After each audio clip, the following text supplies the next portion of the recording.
আসসালামু আলাইকুম। আজকে রান্না করছি গরুর মাংস দিয়ে পটল। অবশ্য এটি রান্না করছে আমার মা, আমি মাকে সাহায্য করছি।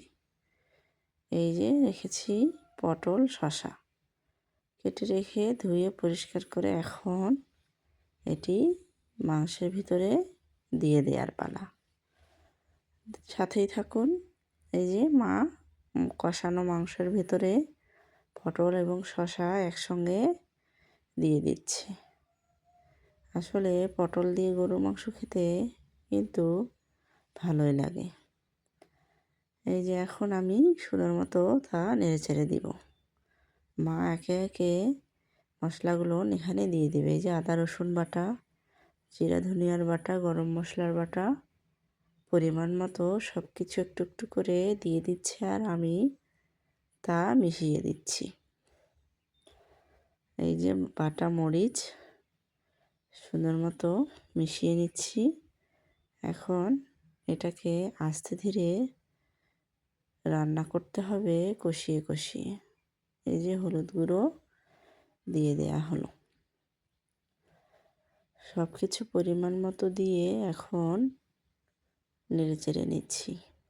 মাংস যেহেতু আগে থেকে কষিয়ে নেওয়া হয়েছে, ওখানে সব কিছু মশলা আগে থেকেই দেওয়া হয়েছে, তারপরেও এখানে আলাদাভাবে একটু একটু করে দিয়ে দিচ্ছে মা। তেল দিয়ে ভালোভাবে এখন নেড়েচেড়ে নিচ্ছি।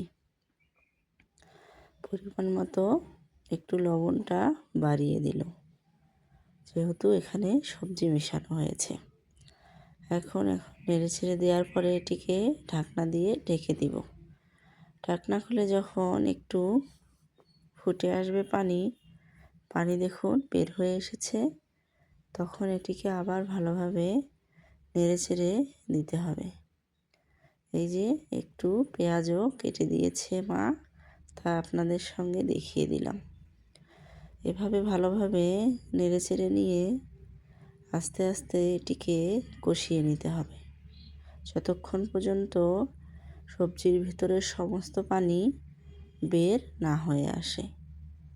এই তো দেখতেই পাচ্ছেন আমি আস্তে আস্তে তা নেড়েচেড়ে দিচ্ছি আর আপনাদের সঙ্গে শেয়ার করছি। আসলে মায়ের হাতের রান্নার স্বাদ অতুলনীয়। মা যাই রান্না করে দিক না কেন, তা খেতে কিন্তু বেশ মজা।